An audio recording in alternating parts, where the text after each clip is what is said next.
Luke Horton, welcome. Hello. How are you, mate? You good? Yeah, good, thank you. Lovely. So, in terms of where we're going to go today, mate, I'd love to take you back to where it all started for you. Obviously, for people who don't know about you or much about you, tell us the life of Luke Horton. Yeah, so I always explain it as it sort of happened by accident. Originally, I was working at Huddersfield University as a PT. Did a bit of strength and conditioning, nutrition, and I loved the job. But come COVID, redundancies were about. Huddersfield University was actually one of the richest universities, believe it or not. It's because a lot of the overseas students were coming over. Why were they choosing Huddersfield? I'm not sure. It might have been the courses that were there, or Pricing a bit. Maybe They were a bit cheaper than some of the bigger universities that might charge full whack. Maybe it was that Huddersfield University approached and had a better route in. Outreach program. Yeah. I'm not entirely sure, but with COVID hitting, those overseas students stopped. So the university made cuts, basically. So I took redundancy. So I found myself without a job.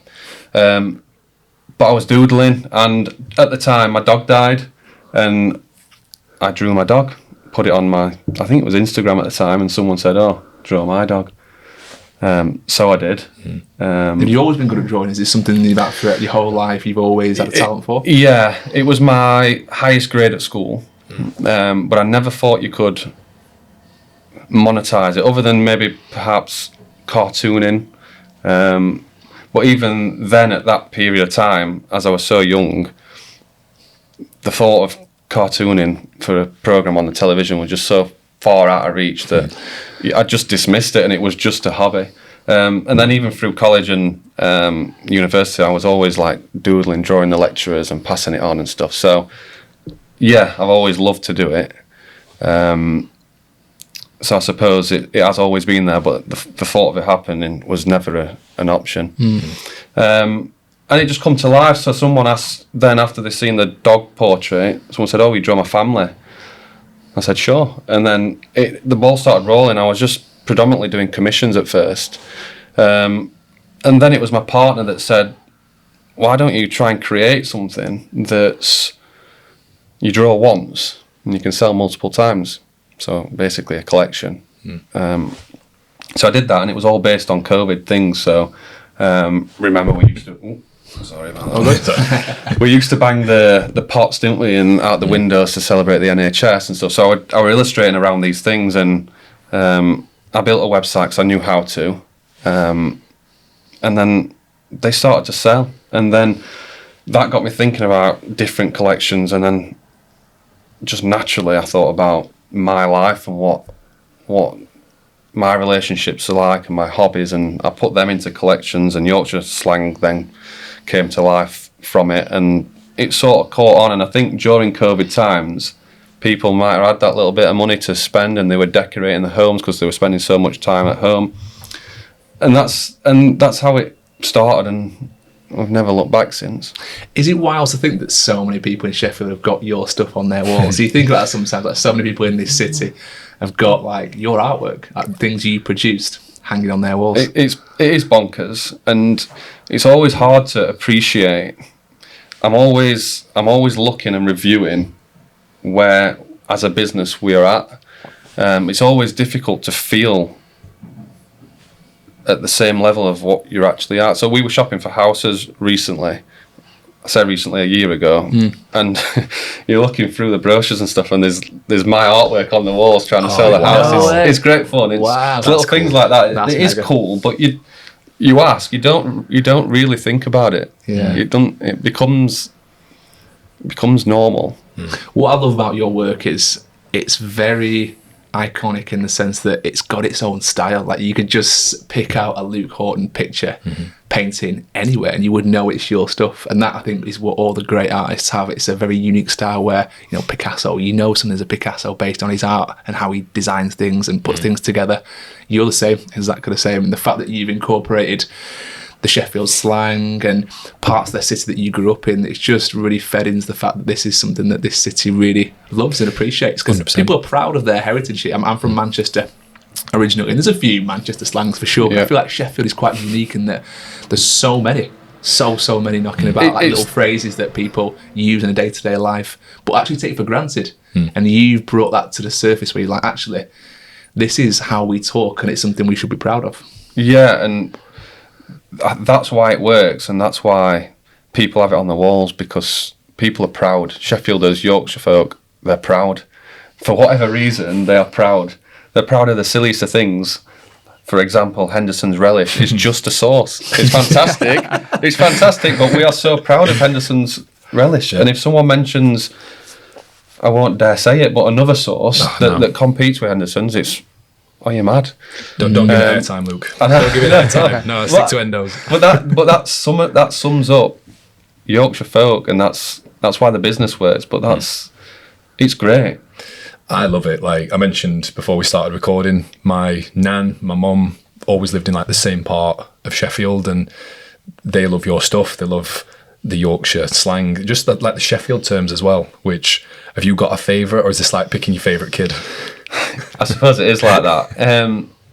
The first one I did was be Reyt, because it's just what my dad would say to me. Yeah. To answer anything. Yeah. Any problem, any celebration. He'd use it to calm me down or to excite me. It just works in every way. True. Be Reyt. So, yeah. I feel like you've just took me back to my childhood then, of just like my dad saying it. I think that's why your stuff seems to hit quite hard. I love stuff where it's short, sharp, snappy, but it brings back memories. Is that something you consciously try and be aware of in the creative process, or do you just go, no, I like that, I hear it enough said in the mainstream or out and about? Is that stuff that you consider?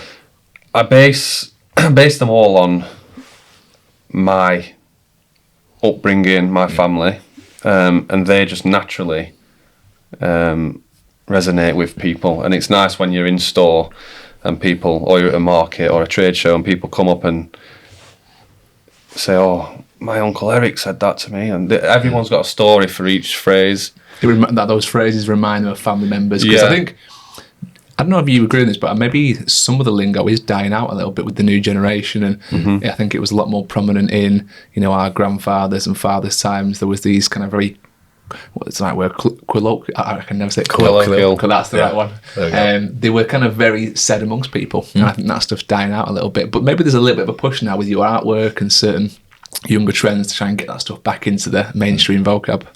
We ran an exhibition last September, and we try and have activities, as well as displaying the artworks, try and have activities for people to interact with. Cool. And it was, we had like a washing line where you could clip up quotes or phrases that they perceived as dying out, and there were tons of them, and I'd not heard of them, and they were typical Yorkshire phrases that Does that give you inspiration as well when you see these things? You go through and go, that'd look great on there. It does, yeah. I mean, that was half the idea as well, because people are always wanting more. Of course. You can't sell the same artworks forever, so it ticked both boxes, but there were so many, so they are dying out. How do you find this stuff branches out nationally, even globally? Is your artwork something that's received well in other counties, other parts of the country, other places where you don't sell so much? Have you ever thought about actually branching out and doing like a Manchester variation, like a southern variation of this? Sunshine.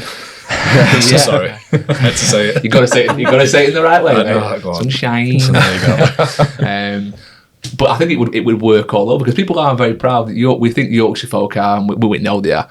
But I think all over the country, wherever you're from, there's a certain sense of, we're proud to be from here. And the phrases and how they talk are about that. You'd probably have to coerce with people who are from that area and get the slang and things. But maybe your artwork could be, I don't know, branched out. I've fought with it because I think my brand works because I'm a Sheffielder or a Yorkshireman. Could be right there. And I don't.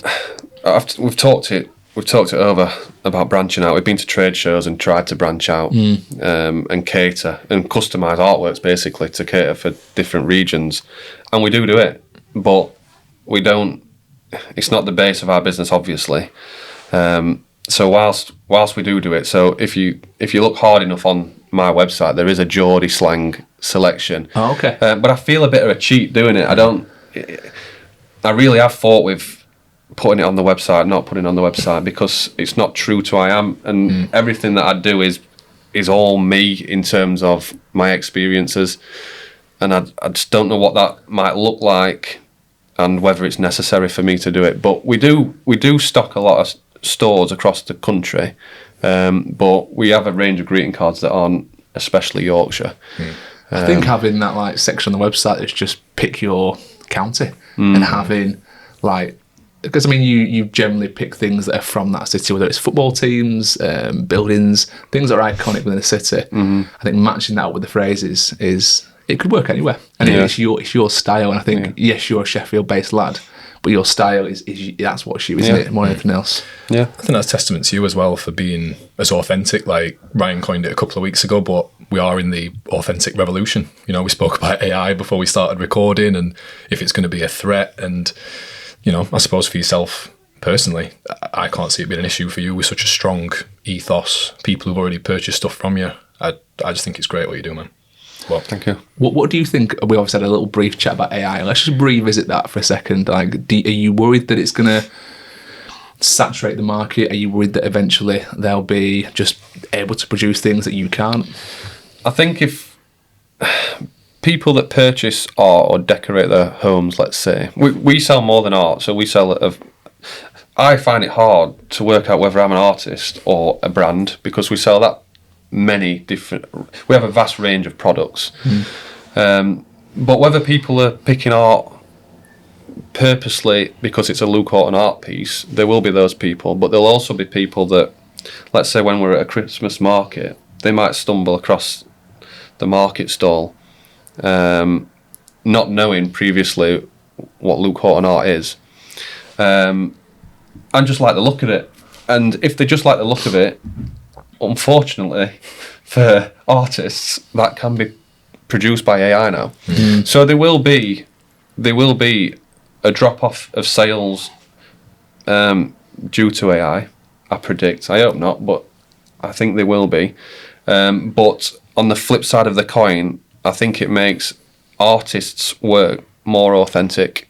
So anyone who is especially interested in having authentic work will still buy from artists. So I haven't answered your question there because I don't know the answer. Yeah. It's scary in one way. And the most important thing is that there's legislation to stop reproduction of something that's your work and something that you've done and you can sell from. I think the best comparison here is diamonds, because we can grow lab-grown diamonds now, right? Yeah. And it's a big market, but people still want real diamonds. When I bought a diamond, I wanted specifically a real diamond. I didn't want a lab-grown diamond. You might pay a bit more for that, but they can tell. No one else to the naked eye could tell, but we knew it was a diamond. And I think it's the same with art. People want your handcrafted work on their wall. They don't want some AI thing that can pull off Google. It's just not got that sense of, this is special to me. I think Ryan's just called you a diamond there, mate. Which is good. Which is good. I'll leave it there. Which is good. around that way. There you go. No, I think when it comes to being creative and being authentic, are you seeing it with your kids at the minute? We talked briefly about your life in parenthood. Are you seeing your kids being quite creative now? No, youngest is very early, very young. Yeah, my youngest is just 4 months old, so crying is as creative as she gets. Different pictures, maybe. But my eldest, who is 7, so I mentioned to you before that I don't work when I have Hallie. I have her half the time. But we do sit down and draw together. And I spend a lot of the time drawing on the iPad now. And she's really good at drawing on the iPad. But you find yourself coaching her? Yeah, exactly that. Yeah. And most of the time she says, I already know, or I don't want to know. It's one of the two. But yeah, I do find myself coaching. You've got to let them be creative, don't 100%, you? You have to let them just grab the pen and do what they want to do, find their own style. You can give them tips, same way. Like, you're very similar to me, actually. My degree's in graphic design. Right. And when I was younger, that's pretty much all I was good at, that and football and sports. So I could definitely see myself doing something like you were doing if the PT thing never worked out. But I had a teacher when I was younger, and he would give you the basics, but he was very much about, there is no right or wrong with this. You're producing something that's unique to you. We're going to grade it, we're going to judge it, but we're only judging it on what we think you can do, not on what we think's right. And I love the way you phrased that, because that's giving you the freedom to be like, this is your standard. Just reach the best of what you can do. And I think the same with kids. Yeah. Do you find yourself overcorrecting pieces? Because I've got a bit of a story about this, but do you ever find yourself tinkering around and being like, when do you leave things be? Yeah, all the time. And art as well, the whole purpose of art is that it's scrutinised by people. You publish it to be scrutinised, and hopefully people like it. And inevitably, some people don't. What's the worst bit of criticism you've got? What's hard? What really eats away? What's hard to take? No names here if you don't want, that's fine. It's like trolls online, surely, won't it? That happens a lot. Yeah. It's part and parcel. And have you found yourself having to get thicker skin as you've gone through? Naturally, I have. So, I mean, what's the business now? It might be 6 years old. So, initially, it was quite shocking. There's a lot of shocking things in small business, but it was quite. It takes you back, because you're just a guy producing. You're just a guy drawing and painting, and then you do read things, especially as people get hold of your work. So as the business grows, more people see it and more people share it, and then people comment, don't they? And so, so there has been, and initially, and probably to this day now, I get compared to the leading artist in Sheffield. And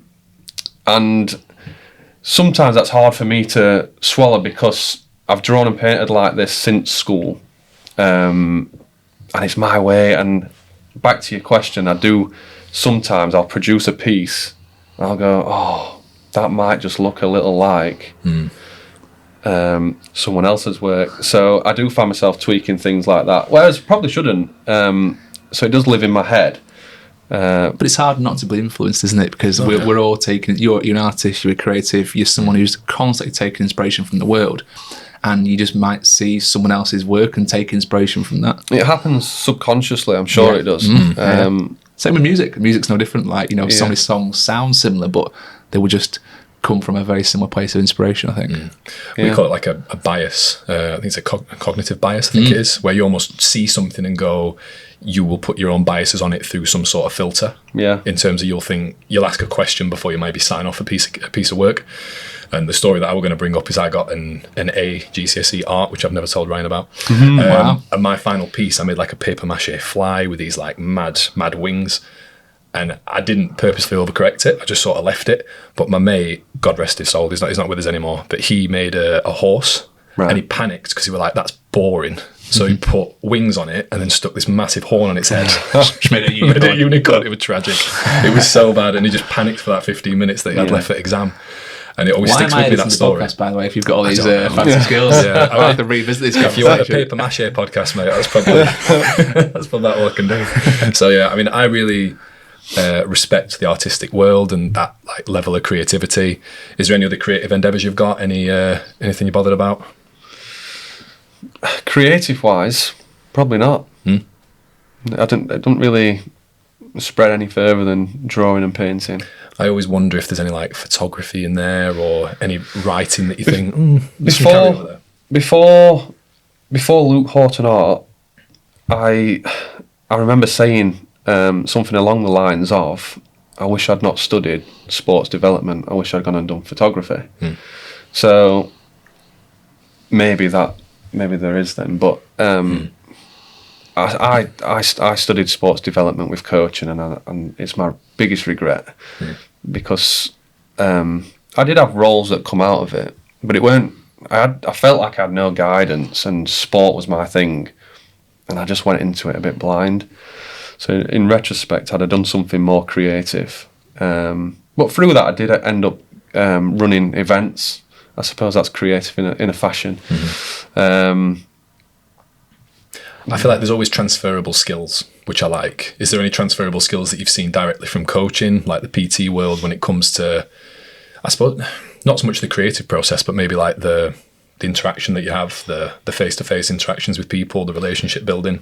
Yeah, I think that was my strength as a PT, was the relationships I built. Predominantly, I was the exercise referral instructor, and I connected the GPs to the gym, basically, and all the referrals there. And you have to be approachable, trustworthy, especially with some of the stories you get from clients that are referred from the GP. So... Is this you slating GPs? No. There's only so much they can do. Isn't No. We need the gods of the podcast. No, it was. I mean, they were my customers coming from the GPs. So, but in terms of how you approach them, I suppose those skills where you do need to be relatable, I think that actually comes through in the art. Definitely, you can see that relatability, and I just love that thought of transferable skills. Like, I come from a management and leadership background, and one thing that you can always transfer is how you are with people. Yeah, and that comes across in your stuff, which I really like. Dave Birds, I don't know if you met Dave Birds, one of the guys who founded GP referral stuff. He's a top lad. He's really, really good. Big story. So I like speaking to people who have that ambition to work with GP referrals and that sort of stuff. It's big work. Yeah, which is cool. In terms of commission pieces, you mentioned that you started off doing commissions. Do you have a favourite one? Well, the most novel, maybe. You know, driving in, I thought you might ask this, and I really don't. I don't. I'm a big Wednesday fan. That'll disappoint a few people. That's actually one of my questions. Are you Wednesday or United? Yeah. You're up this side of town. Well, you're from Manchester, aren't you? I'm a man from Manchester. I'm a Liverpool fan. Wow. That's why my skin's so thick. I had a very tough upbringing in the early 90s, late 2000s. Early 2000s. It was tricky. But my dad's a Scouser, right? So, and you always support your dad, don't you? Yeah. So, was your dad Wednesday? Yes. And his dad. When you do like United commissions, then how does that feel drawing the blades? And you're gonna do me out of business here. I don't mind. Do you spit on it before you send it out? So I do a lot of commissions, but I do a lot of art based on the football clubs as well. And I do so any characters that I have to paint in red and white, they're usually from my other side of the family where they are from the dark side. So I do get a bit of joy in it because I'm drawing family. It just so happens they've got red and white on. Okay, cool. That's a nice little image to know that some of the United stuff you've drawn is actually based on your family. Yeah. And back to the question. So my favourite commission probably is the one on Penistone Road on the Wednesday ground because it is my nan and granddad. And it says I've had these seats for years. I particularly like the one on Ecky Road. I think that's or just off Ecky Road. Mega, that really, really good. How do you go about doing that? I mean, what's the process there? Do you get scaffolding put up and so cherry picker stuff like that? Yeah, so I just follow my nose. Like I'm self-taught. I don't really know. I've obviously drawn as a kid, but how do you transfer and blow that up onto a wall and make it look as crisp as you do? There's certainly methods. There's certainly methods to do it, but mine is if there's brickwork there, it becomes easier because you can use and align the brickwork. You can count 3 in and 11 down, and now you've got the start point of the ear, for example. Right. But the one on just off Ecky Road, actually, there was no brickwork. It was just a clean slate. It was perfect to paint on. Do you have to kind of come down quite a lot, take a step back, have a little look at reference points, things like that? So that's all I did. So I draw. Initially, I'd take a photograph of the wall, download that onto my iPad, and then sketch over it. So then I've got my template. Cool. And then I'll just turn up on the day with the iPad and the template and just get up on the cherry picker and start where I think I need to start. And then, like you said, come back down, step back, have a look. Are you constantly updating that photo with other photos so you can see it while you're up there and go, right, this probably looks like it's supposed to be better? At the end of each day, I would do that. I'd take a photo and then I'd redraw everything around it. And Do you have any nightmares where you've just done a whole section, come down, Well, and that looks not right? Just paint back over it. It's like, yeah, no, not bothered. that one was commissioned by Sheffield FC. It previously had Flem, who was another artist on it, but the wall needed work, structural work, so it got redone. Right. But that piece, if you look, it's a guy in a Sheffield FC kit basically, Yeah, but his feet are chopped off, and that was never the intention. So he must have grew as I was painting him. So I was a metre out basically. Right, I actually didn't notice that. I wasn't really looking at his feet. Yeah. Well, yeah. Well, there's so much going on though. It's hard to kind of pinpoint everything. Yeah. But so they do change as mine do anyway. There's probably better ways to do it, but they do change as day by day as you paint. There's a fascinating guy online that does murals. What he does is he has numbers. Have you seen this guy? So he's a mural, but they're very like photorealistic. And what he does is he has numbers that he puts all the volume. He just writes big 2 in paint, 3 in paint here. I've seen him. He did a Peaky Blinders one. That's right. Yeah, and that process just fascinates me. Yeah, because he's linking up. Because the numbers, what he does, he goes like the top of the 2 goes to the bottom of that 3, and that's how he links it all up. But that just, the technicality behind that just blew my mind. It is mad. Like, weirdly, I know quite a lot about street art. I've got an amazing client called Matthias who is insanely talented graffiti artist. He's done all the pieces over at Station. Everything you see on the wall is all Matthias. So I'm always asking him, like, what's your process? What's your creative process, like A to B? Have you got a pretty... I know you said you like lists before we started recording. Are you very much like let me make sure I'm doing X, Y, and Z? If you don't mind talking us through the creative process of Luke Horton. Yeah, I mean, I am very much a checklist man. I said to you beforehand that, I can't sleep unless I write my to-do list before I go to sleep. And in the morning, it's the first thing I refer to, probably add to it. But the process, it changes depending on... I find myself... I struggle to... So the graffiti artist, basically, especially lining up with the numbers, I suppose he's done that for a long period of time and he really knows his style really well. I find myself, in actual fact, really trying to manage the business so much so that I often find myself telling people that I'm only drawing or painting 2% of the time. And I feel like if... That might be because I've got such a long checklist and maybe I need to delegate or what have you, but I feel like the creative process is sort of hindered by the business and the brand side of my art. So when it comes to doing my art, I sort of throw myself in rather than it being like a planned... If I get a bit of spare time, I'll get my iPad out or I'll get the paints out and I'll just go with something. So it's... As much as I'm structured in everything else, when it comes down to painting or drawing, I'm probably the least structured. There's times probably where I sit down, I don't know what I'm going to draw. So, yeah. I didn't know if there was something known as like painter's block or, like there's a writer's block because, I don't know, some of the most creative periods in my life, I've not planned it. I just might be sat on a flight and, maybe everyone's asleep and I'm like, I'll just write an ebook on something and it just comes out. It's like a if they were like an emotional breakdown, it's like a creative breakdown. It's really weird, but yeah, that sounds like very similar to you where it's semi-planned, but it's like, look, let's see what comes out. Yeah, exactly. I think with creativity is where you just got to flow with it. Like I have it sometimes with even social media posts. I'll just see something else that I think that would work really well with an idea that I've got, and I think ideas for me, they tend to fester a little bit in my mind. So I'm thinking about these things and they're developing in my mind. Sometimes I'll write them down as like a bit of a script for social media, something like that. But I'm trying to think back now to when I was drawing when I was younger. It was just like off the top of the dome sometimes. It was just whatever was in your head. When I do a character, and I've always done this since school, for whatever reason, I don't know why, I just start with the nose, the shape of the nose.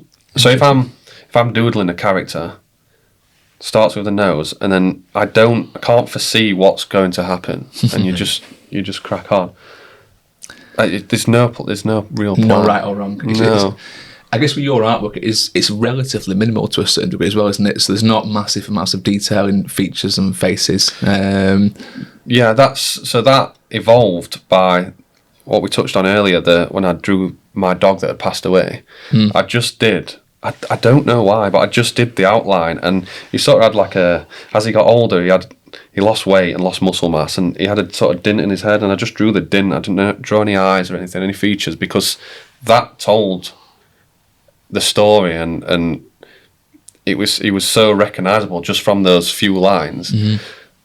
That's because of that. The person that asked me to commission the family, I just didn't do features just to be in line with the dog illustration, and it just stuck because people enjoyed it.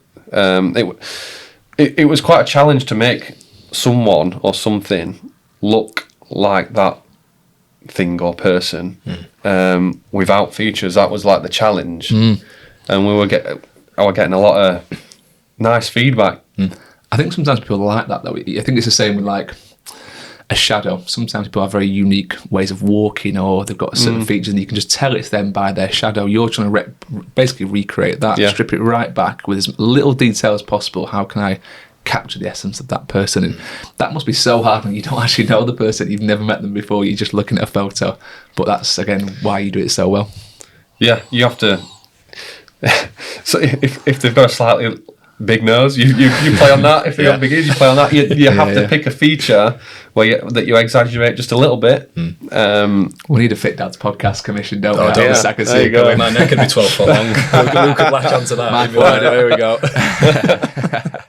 No, I do it. I love that, and I think there's a lot to be said about the minimalistic. The people fill in the blanks, don't they? And there's a lot of comparables to coaching, which is, I feel like, synonymous for doing this now. I seem to compare everything to coaching, but we sometimes say less is more. Like, can we say less and get the person to fill in the blanks, or just let them process it in a way that's vital to them? So it's a great comparison. That I agree. I think what we do is we want to try and explain it to a 7-year-old, because if you can't explain it to a 7-year-old, it's going to be too much for anyone else. And I think with what you do, same thing. Like, can you show it to someone who's younger and them know, oh, that's my dad, that's my mum.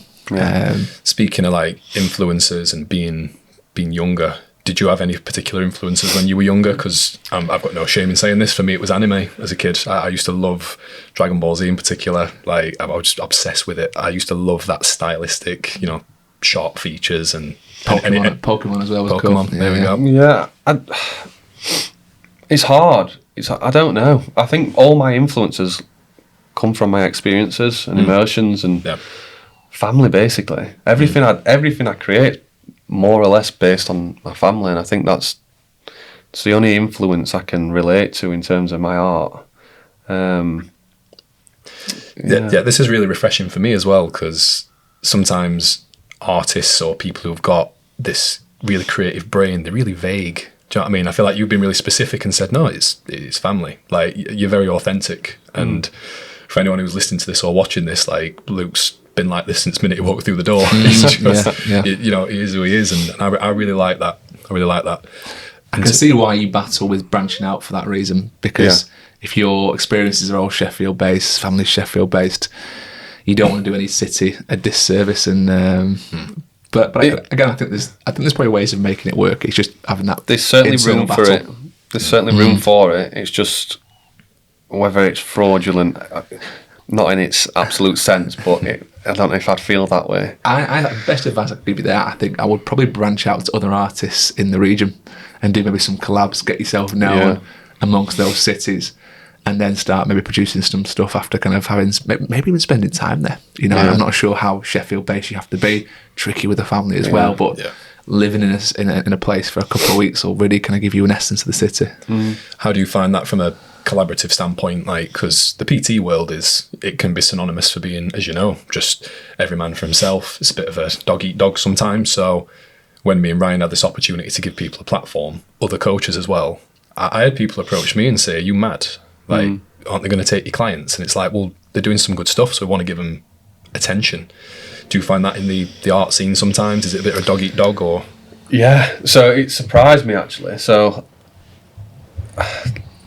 I'm learning as I go, and I've collaborated with a lot of people, a lot of brands, and I'm always open. I enjoy collaborating. There's no negative for me with collaborations, but what you find in or what I've found rather in small business, is that it's so dead cliquey.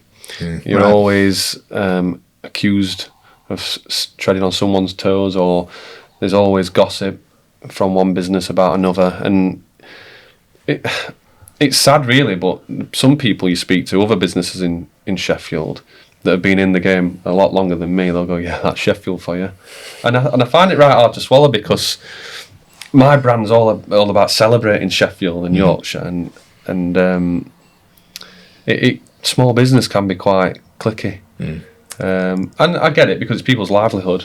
So I do. Whilst it's a negative thing, it's also a real thing. So it just is what it is. But it did surprise me how cliquey and competitive is probably the better word. It actually is. I think the coaching world's 10x on that though. Like, Yeah. do you know what I mean? Like, you go into, I obviously don't work in a gym, I work from my own studio, but when I go into gyms and I have chats with the PTs, and naming no names by the way, you're like, you kind of hear all the gossip, and you're like, oh god, there's loads of shit going on behind the scenes here that I had no idea about. And from an outside looking in, you don't really realise it, but when you're in the industry and you're talking to people about certain things, you realise that, oh yeah, didn't realise those two didn't get on, or whatever reason. Again, you don't want to, working with Brad on this podcast, I don't want to step on anyone else's toes. If everyone at they don't, by the way, but everyone at the station gym hated you and I really liked you, I don't want to step on people's toes and offend them, but I also want to be real and try and work and collaborate with as many people as possible. I think you've just got to go off your own nose and make your own path and build your own relationships. And I think people's opinions of people can be changed if you do enough things to kind of build bridges. One of my favourite sayings is, the customer is always right in matters of taste. And everyone forgets the other half of that. So like, you'll put some work out and people go, that's great. Other people will be like, oh, it's not really for me. They're both right. Yeah. Because it's taste. Absolutely. And which in a way, it probably doesn't, it's probably easier to stand out because you're going against the grain, you're lifting other people up as well, rather than just playing the same game as everyone else. And I think that comes across for you. But is there anything you want to do in the future? Is there any like big ambitions where you go, oh, that's an absolute dream for me, I'd love to do X, Y, and Z? I'm not sure. I've got projects outlined. So at the start of every new year, I outline my projects. People often ask me but from time to time people ask me, what's your long-term goal? We mentioned Shane, he asked me that. I never know the answer because I don't have one. My goal is to sustain income so that I can do this job that I love forever. It don't matter. I only need to afford my bills. Like, I'm just happy doing what I'm doing. My objective is to sustain that. I remember in a previous relationship, and I always refer back to this, she used to want to go out for a coffee with her friends quite regular, and I managed the finances at the time. We shared everything, but it was in one account, and I managed it. And we tried to do what we could, but it would coming to a point where we had to watch what we were spending, and we couldn't go out for food, you know. And I always remember saying, I just want to get past that point where I don't have to say no to going out for a coffee. I mean, coffee's all £4 a go, aren't they, these days? I've just spent 15 quid on 2 coffees, a croissant, and some toast. I'm devastated. Where's that from? I can't possibly say. Luke knows. Luke knows. But so long-term goal or objective or ambition is just to be comfortable, and I don't know if that's quite unambitious, but I think it's beautiful. I think it's really refreshing that, because I think a lot of people have these big ideas, and fair play. I mean, everyone wants to go as far as they want to go, but I think I love the fact that you are really appreciating where you are now, and you realise that I am at that point where I can just go for a coffee when I want, and I'm not having to restrict. And some people much prefer that simpler way of living as well. There's absolutely nothing wrong with that, for sure. It's all about inner happiness, isn't it? Like, where's your happiness lie? And once you've reached there, great, can I maintain this? Yeah, sure. How do you find, because you've got a couple of shops popping up, and you sit around Sheffield, a few nationwide. Do you want to shout out a few of those, like where they're located? And we're opening one in York that's all signed. It's just, it needs work. It's a grade 2 listed building. So what you can do and what you can't do is scrutinised to the high heavens. You need permission to do anything and everything. So, but we will open one in York. It's just off the Shambles, actually. It's in a nice spot. And then we had a store up until last month in Meadowhall on the Lanes. We're just renegotiating now where that might move to. We have a nice deal at Meadowhall. In fairness, they like to support small businesses, but because the deal's quite kind, we're often moved around when it suits them, right? And we appreciate that. So hopefully we're back in Meadowhall soon. And obviously our base and home is Hillsborough. We have a shop in Hillsborough. Awesome, Love that. Yeah. What is the most popular piece, just out of curiosity? I don't know if you can openly say this or you're willing to, but... Yeah, I'm willing to. Just trying to think. I think the collages, so the Everything Sheffield collage is probably the print that's sold more than anything else. But also that's one of the oldest, so it's had more time to sell more. But people like that one.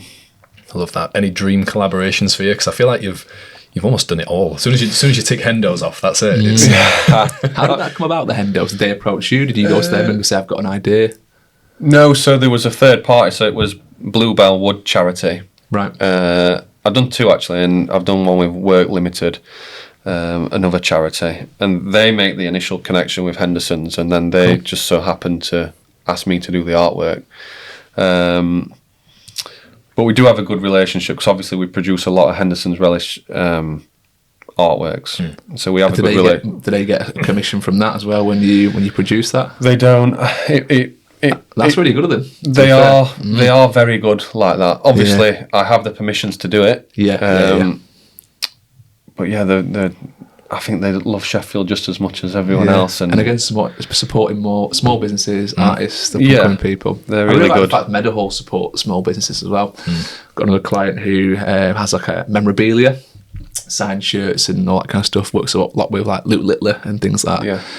A relatively decent sized business, but Sheffield based, and same thing. He always says that Meadowhall are quite good at kind of giving them a certain rate because they're not Zara and they're not kind of flannels, things like that, and they want people like that in there. And I think again they probably understand how much Sheffield people love Sheffield businesses as well, and they want to support. I can see Yorkshire tea collaboration.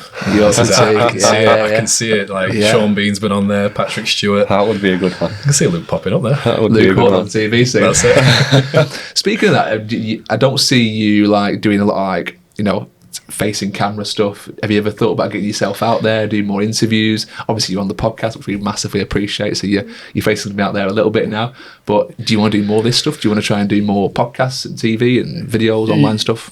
Yes. I've actually been approached to do my own podcast, so I'll pick our 2 brains after Amazing. this.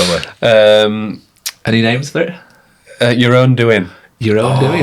It's about the growth of businesses and Mega. all the quirks and the challenges and what have you. I know I need to be more. I would always say that I was that because my face is literally the logo, so I feel like I am the face of the brand. But I'm also aware that on social media, I do want. Again, my work needs to be relatable. So if you can relate to me, it sort of is an avenue therein. But yeah, I do want to do more. It's getting round to it. In all honesty, it's probably on my to-do list. Yeah. One of the reasons I ask is because you come across great on here, and I think some of the brands that I really buy into, there's a person in that brand that I buy into. I think about like Nike. I read Phil Knight's book, Shoe Dog, and I bought into him. I was like, brilliant. I loved Nike from the moment I bought into Phil Knight.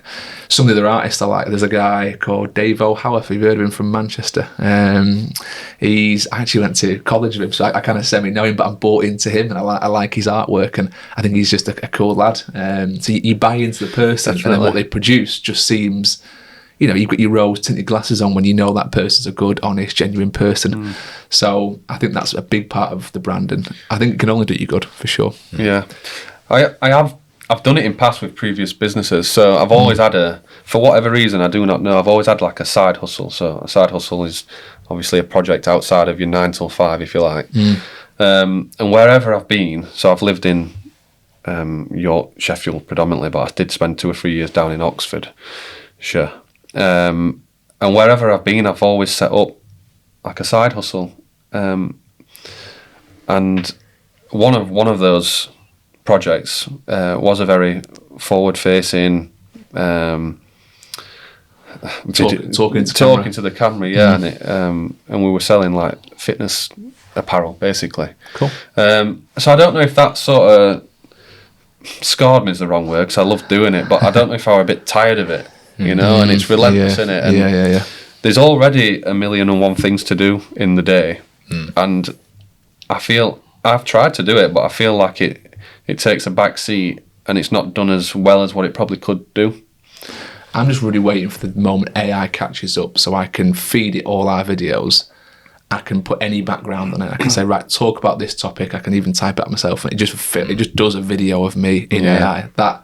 I mean, it's coming, isn't it?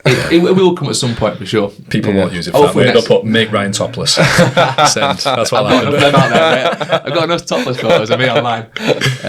But yeah, that'll be great. I think there's a lot to be said about the words like should, would, and could.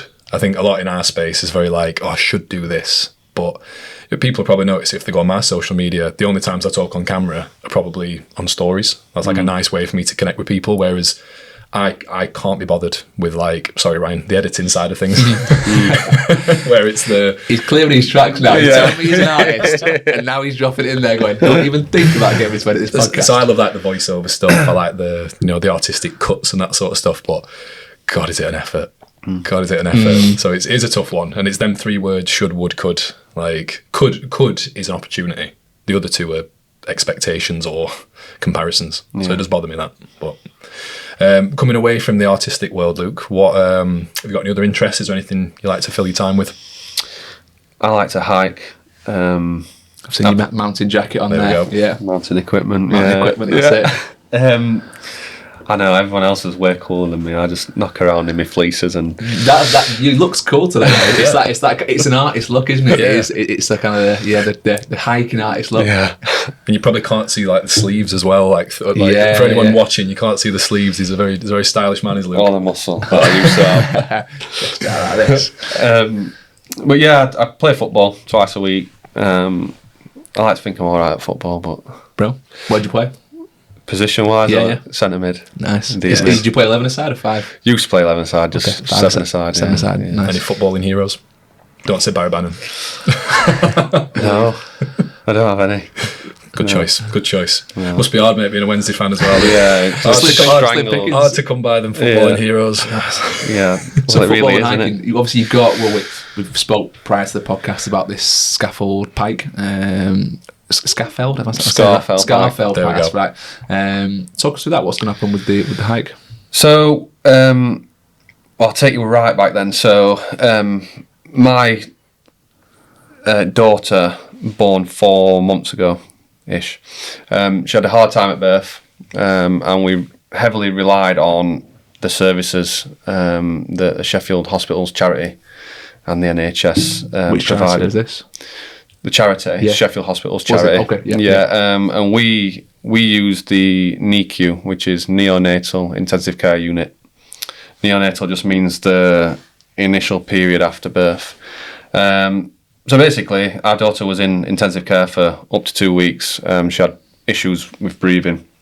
What was that like? Was that just hell? That 2 weeks not knowing? It was.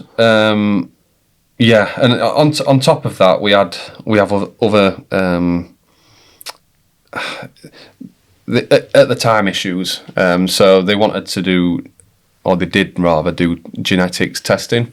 For whatever reason, there were some soft tells that they advised that would be a good idea. And then, like anything else, you end up Googling what the potentials are, and it was a really, really hard time.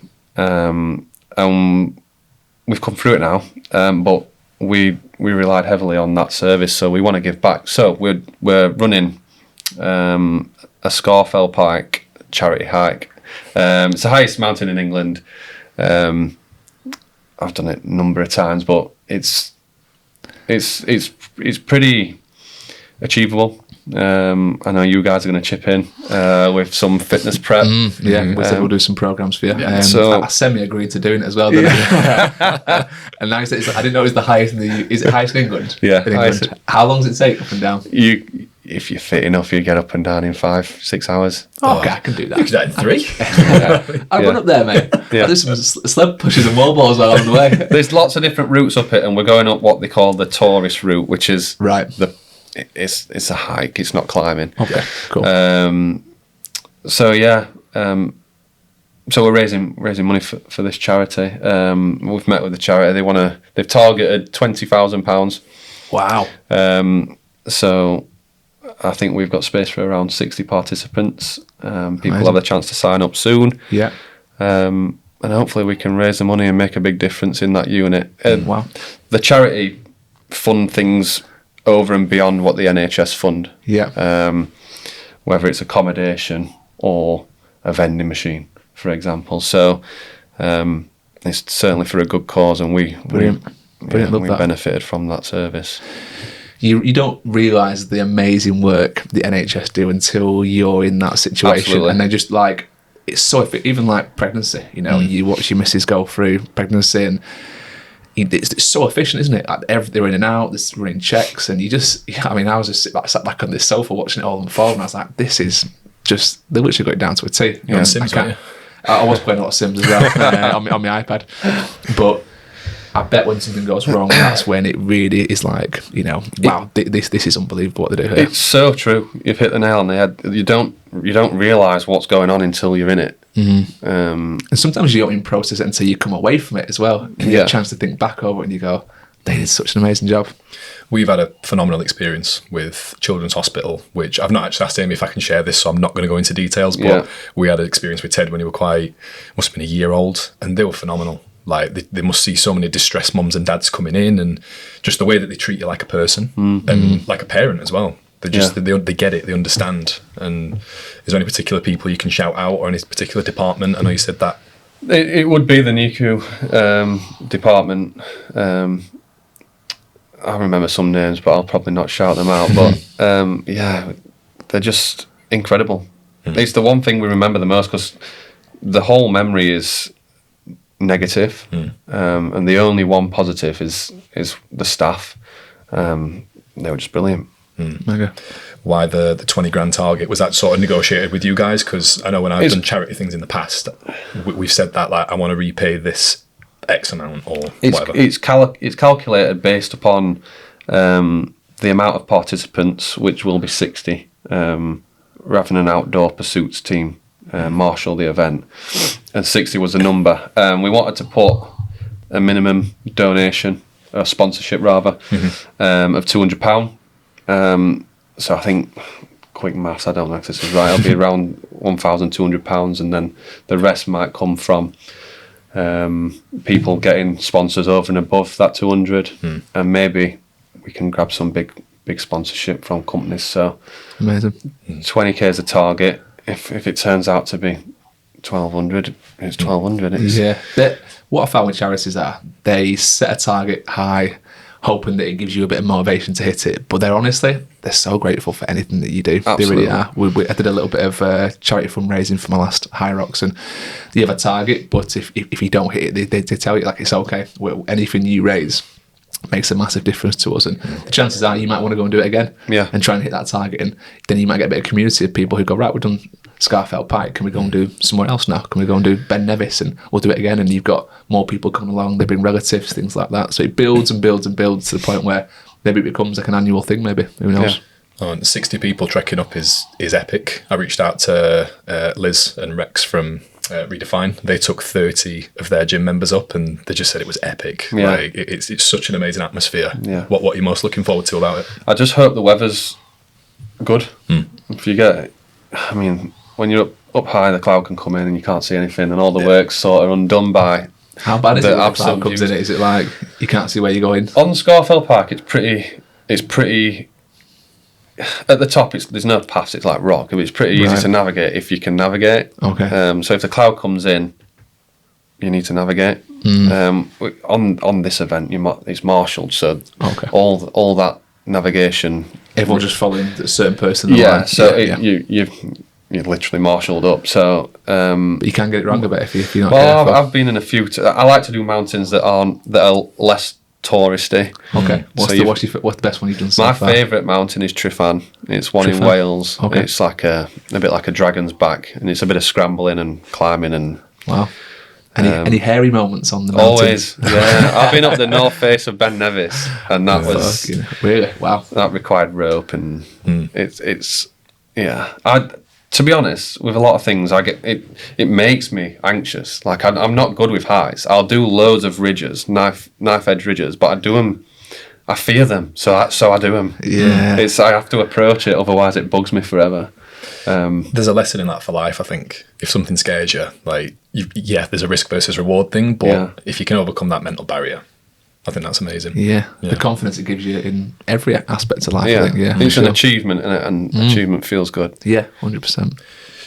Going back a little bit now, when it comes to like talking to your old self, this is a bit of a staple question of mine. Like, if you could give any advice to Luke when he was 8 or 9 years old, just that lad drawing picture of his family, and is there anything you'd say to him? Would he believe what you've done so far? I was going to say I don't know, but maybe the word believe. Have a bit of belief, because I said earlier that so drawing for a living weren't even an option. I don't know if it was built in by my upbringing. Go and get a real job's been said to me a few times. We resonate with that, Luke. Oh God, yeah, absolutely. So maybe just believe. If there's any parents listening whose kid maybe loves drawing, they love art at school, and they want to support them, is there any tips you can give for them parents to support their kids? Yeah, even if you can't, even if you're not the greatest of drawers, there's multiple games that you can play with your kids. Pictionary, and there's a kids version of Pictionary. Okay, cool. It's real fun. I don't know if you're familiar with Pictionary. You get a word. Yeah. You've got to draw it, and they have to guess it from your illustration, basically. But I would always advise, if you want to encourage creative things like drawing, then play games. Have you seen the air Pictionary you can do for kids, where it's not just a piece of paper, it's just like, imagine like a Wii remote, but you do it in the air and it projects onto the screen. Oh wow. I might have to link that in the notes, because it looks insane. Yeah. But yeah, I absolutely love that. Because we've got another coach on, you are a coach, Luke. I'm going to say it. We always like to sort of turn the tables a little bit. If you've got any questions for me and Ryan, or anything that we can do, not so much with our clients, but we like these creative pursuits for our clients' kids. Is there anything you want us to encourage our clients to do a little bit more of? I'm a big fan of, I said earlier, running events. So I don't know if you guys do it, to be honest, but running, yeah. I've done the round Sheffield run last year. I've got Sheffield half booked this year. So yeah, love running. I think as a PT, you find yourself, you endeavour into organising events. I always found myself, when I moved to Oxford, for example, it was always me that was arranging the five-a-side football, and you sort of enjoy homing everyone in. Bringing that community together. Yeah, I think you build a community, don't you? Yeah. I have a run club that I run as well with some of my clients, probably once a month. So why is that? Like, because I did it, you do it, you do it. Why do we? For me, I think that because I'm a coach mainly to people as individuals or as couples or as friends, I realise that I coach 40, 50 odd people, but none of those people know each other. Yeah. And they come to me and they say, I want to coach, or I'd love to have a gym buddy, or I'd love to join a running group. And in my mind, I was just like, let's bring some of these people together. I know you, your personality, and I know you and your personality. I think you get on great. Let's get it. So the running club was kind of nice to let people gel and interact. And I think when you're playing sport as well, it's even better because you're all on the same team. It's us versus them. It's that kind of primeval thing, isn't it? And it's, you're half, speaking for myself, it's hard to work out whether I'm doing it for other people, because I do get a lot of satisfaction and enjoyment from organising these events where you see people smiling and having fun. It's great. It's great for the participants, if you like, but it's also great for me because, for whatever reason, I truly enjoy doing it. I'm probably no surprises why you're doing Scarfell Pike then. Yeah. Which for me, like, going into a bit of therapy corner now, I always feel bad sometimes where like people are there because of me. Like I never want that to be the first thought in my mind. So your sort of view on, look at these smiles on people's faces, look at the conversations they are having, because yes, they're connecting over similar things, but they're diverse people. And, you know, the more diverse we can be, the more rounded we are as people, and that's the point. I think it'll be epic, mate. 30 people chatting, sweating, struggling together. Yeah. It's. I think sometimes I'm always shocked as well by the relationships that I didn't expect. People when they get on, and you know, I've had on the run club sometimes. I've had clients who've gone off and done their own thing, and they live near each other. I'm like, oh, do you live near Rother Valley? Great. Well, let's do one next week if you fancy it. Yeah, cool. And I love building those bonds. Like you said, it feels good for you to connect two people. And if I coach those two people, I also know now they're doing more exercise. They're signing up to go and do something else. Right, great. Those two have got on the running type. And I think I think I'm thinking of one girl specifically, I won't name. She was quite overweight, lost a lot of weight, but was never felt like she belonged in any gym or any fitness group or class. So she came down to the run club and everyone was just so encouraging of her. And everyone slowed down for her, made her feel welcome. And she cried at the end of it. She was like, I just felt like I was so welcomed here. I've never had that in fitness before because it's been such a foreign thing to me.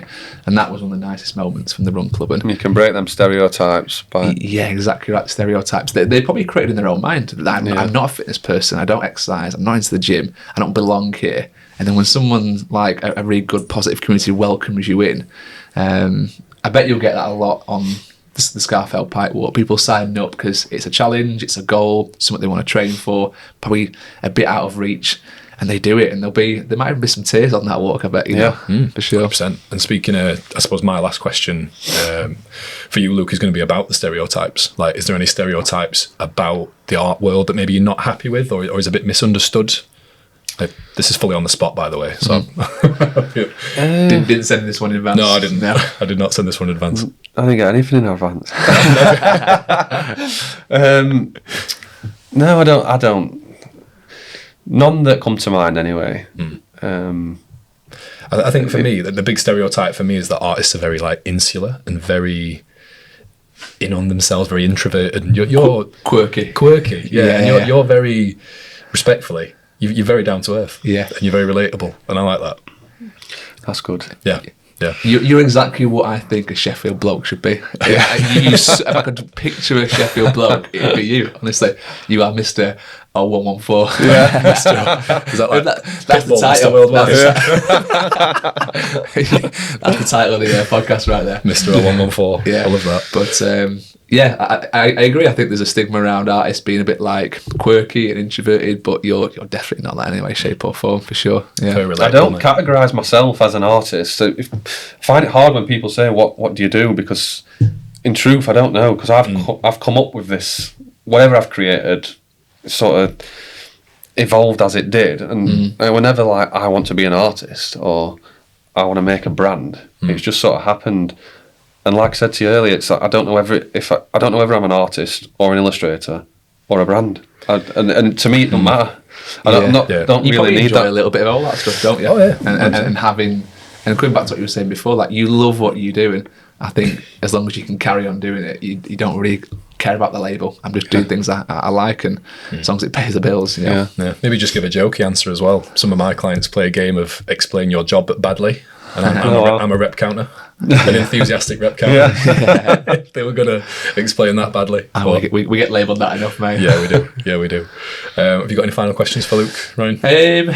No, I mean, I've got a staple question I always ask, but it's a bit of a dark ending. I mean, we've mentioned obviously with your little one, your 4-month-old, how that was such a difficult time. Is there any other moments in your life where you've had really like difficult, dark moments where you think you've kind of grown as a character or had to overcome it in a certain way?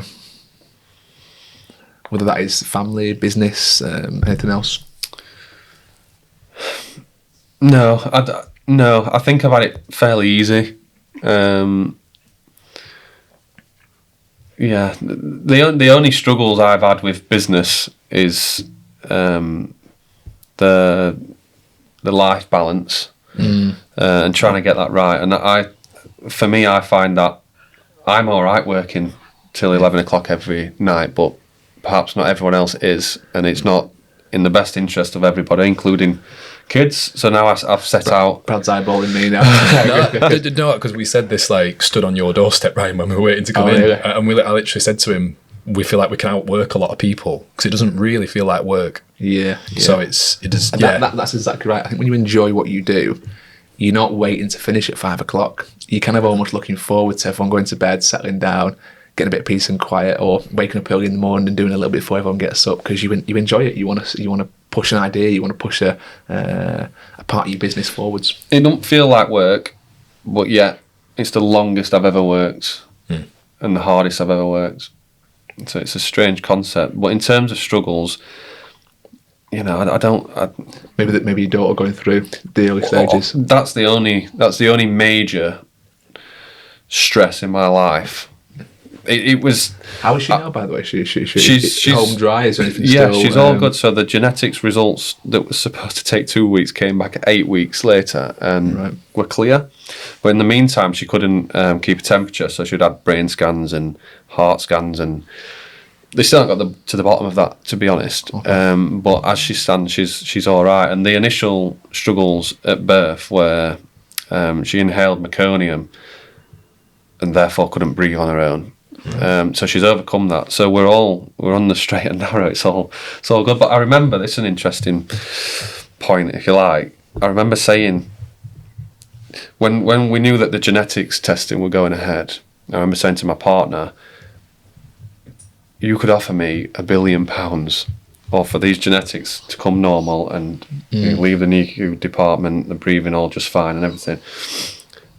You could offer me £1 billion or good health. You'd take good health, obviously, like everyone would. But in this moment in time, why don't I feel like that's happened? So why don't I feel like a billionaire every day? And like life, it's a thing that I struggle with because I try so hard to enjoy what we have just by living in this country where we're the richest in the top 3% of people in terms of what we have at a doorstep in health benefits and job opportunities and what have you. And I always try consciously to remember what we have, but life takes over, doesn't it? And I don't feel like a billionaire, even though I should, because my daughter's got a clean bill of health. It's a strange one, and life gets in the way. So I don't really know my point is there, but no, I kind of semi-get it. I think in the moment when you're so invested in your child being just the healthy, you want. Children change everything, and I remember like friends who had kids before I did explaining to me that love you have for your kids. It's just not like you love your missus or your mum or your family. It's different. It's like an investment that I have got a responsibility to make sure this kid is healthy now and for the rest of their life. And in that moment in the early days, you just don't want that ripped away from you. You spent 8 months of your missus being pregnant. You can't wait to meet that kid, and the moment they come out when there's health issues, it's like your heart's ripped out. You're like, oh no, it's not going to plan. And I totally get that. Same thing you could have said to me, the baby goes, or you get £1 billion right now. I would have turned it away 100%. No, Dad, I want this baby, mine, in my arms. I want to see her grow and get old, for sure. I think that's a lovely ending, Luke, to what's been an amazing chat. I feel like you've spun that very dark question in a very positive light, and I love that. I need to ask that mid-podcast and not end with that one. No, do you know what? It's nice because, again, we spoke about that word, that relatability. It's 100% that. Like, I see my upbringing in your work, and I'm pretty sure Ryan will see his adopted city in your work, and that's amazing. I think you're doing such a good job, mate. Yeah. Thank you. Where can people find you, whether it's website, socials, where can they find you, mate? So we're online, I quite like Ricky Gervais that way. Breaking the fourth wall. So we're online, lukehortonart.co.uk, and you can find us in Hillsborough as well. Amazing. Love that. Amazing. Luke, awesome today, mate. Thank you so Thanks, much mate. for coming on. Thank you. Guys, thank you for joining us on the Fit Dads podcast. We'll see you next one. See you soon. Cheers, mate. Look at that, mate. Honestly, Thank you. Enjoy that. Cheers. Really, really good. Yeah.